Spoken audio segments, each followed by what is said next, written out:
I don't feel great about the time. It was a fast race. I wish it would have been faster, but I'm happy with how I competed. I haven't raced in a bit, and I feel like I ran at Brian Clay, but that was a couple months ago, and then just had a couple little hiccups, and so this was kind of, I was thinking of it, as an opener, which is a little bit, it's pre is, you want to be ready to go up pre, you want to be sharp. So I just wanted to go in and stay really calm and be in the race. Found myself in the back right away. It went out really hot. So happy with how I handled it in terms of I was just stay connected. Again, would have liked to be faster, but happy to have had the opportunity to run in that race, and just excited to get back to work over the next month. What event or events are you planning on running at the trials? Definitely the 5K, and then still trying to figure out if I'm gonna do the 10 or the 15 at the end, but with the 5K being first and having it be completely finished before either start, that's going to be the focus for sure. Has this been a challenging year for you with the 2 coaching changes? Yeah. Yeah, it's been a really hard year. Yeah. I feel like the last couple months things are really coming around, and so it's been a big year of growth.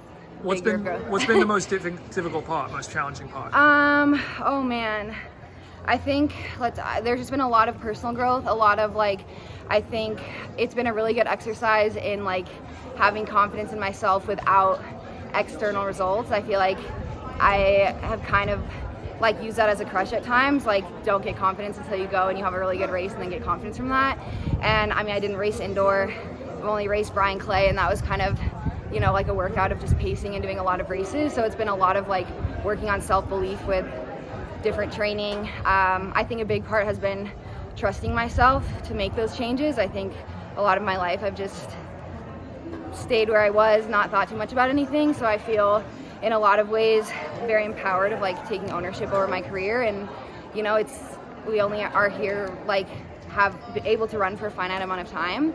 And I think I've just thought about that a little bit more of how can I create something that works the best for me. And I mean, I think that's what I've looked up to about a lot of athletes in the sport, is people that create a situation that works for them regardless of what works for anyone else. And I think for a while I've tried to be oh, what's working for this person? And I think this last year I've really been Elise, what's a training situation, what's a life situation that's gonna work best for you. Was it a tough decision to leave Team Boss?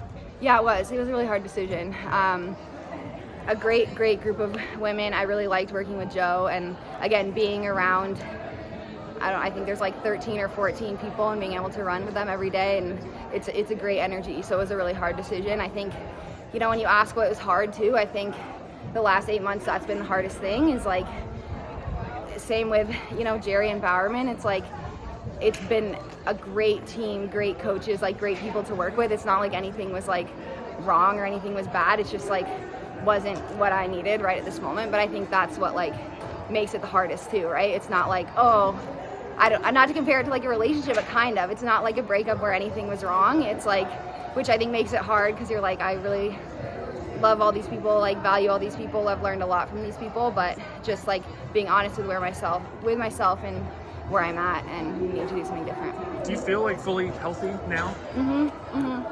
Yeah, I do. So I think just need to get back into racing. This was a really good stimulus, and I think, again, I'm grateful to have been in this race and race at Hayward and get ready for a month from now.